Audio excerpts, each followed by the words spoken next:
আসসালামু আলাইকুম ওয়া রাহমাতুল্লাহ। সম্মানিত দর্শক ও শ্রোতা, পবিত্র কোরআনুল কারীমের সবচেয়ে ছোট সূরা এই সূরা কাউসার মাত্র ৩টি আয়াত রয়েছে। এই সূরা কাউসার আপনি ৭ বার পড়ে মাথার যন্ত্রণাগুলো সম্পূর্ণরূপে ঝেড়ে ফেলে দিন। এটা কিভাবে পড়বেন আসুন আমরা এই নিয়মটা একটু করে জেনে নেই। আপনি বিসমিল্লাহির রহমানির রহিম প্রত্যেকবারই পড়বেন। তার আগে আপনি দুরূদ শরীফ পড়ে নিতে পারেন। আল্লাহুম্মা সাল্লি আলা মুহাম্মাদ ওয়া আলা আলি মুহাম্মাদ, অথবা যেকোনো দুরূদ সাল্লাল্লাহু আলাইহি ওয়া আলিহি ওয়াসাল্লাম পড়লেও কিন্তু হয়ে যাবে। ৩ বার পড়ে নিবেন। তারপর বিসমিল্লাহির রহমানির রহিম পড়বেন। পরে আপনি পড়বেন ইন্না আ'তাইনাকাল কাউসার ফাসাল্লি লিরাব্বিকা ওয়ানহার ইন্না শানিআকা হুয়াল আবতার। এই ৩ টা আয়াত।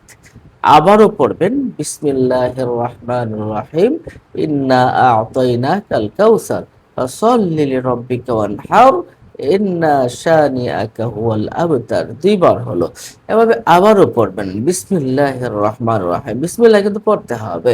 বিসমিল্লাহির রহমানির রহিম ইন্না আ'তাইনাকাল কাউসার ফাসাল্লি লিরাব্বিকা ওয়ানহার ইন্না শানিআকা হুয়াল আবতার। আমি ৩ বার পড়লাম। এবার ৭ বার বিসমিল্লাহর সাথে যদি আপনি সূরা কাউসার পাঠ করতে পারেন, ইনশাআল্লাহ আল্লাহ পাক রব্বুল আলামিন আপনার মাথার যত রকম যন্ত্রণা আছে সমস্ত যন্ত্রণাগুলো সূরা কাউসারের বদৌলতে একেবারে নির্মূল করে দিবেন। সূরা কাউসার খুব পাওয়ারফুল একটি সূরা। এটা দ্বারা শত্রু কিন্তু ধ্বংস হয়। এটা দ্বারা টাকা পয়সাও বেশি বেশি করে পড়লে টাকা পয়সাও বৃদ্ধি পায়।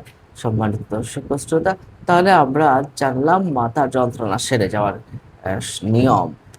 নবম সবাইকে জানাতে শেয়ার করে দিন এবং পরবর্তী ভিডিও পেতে চ্যানেলটিকে সাবস্ক্রাইব করে আমাদের সাথে থাকুন। আসসালামু আলাইকুম।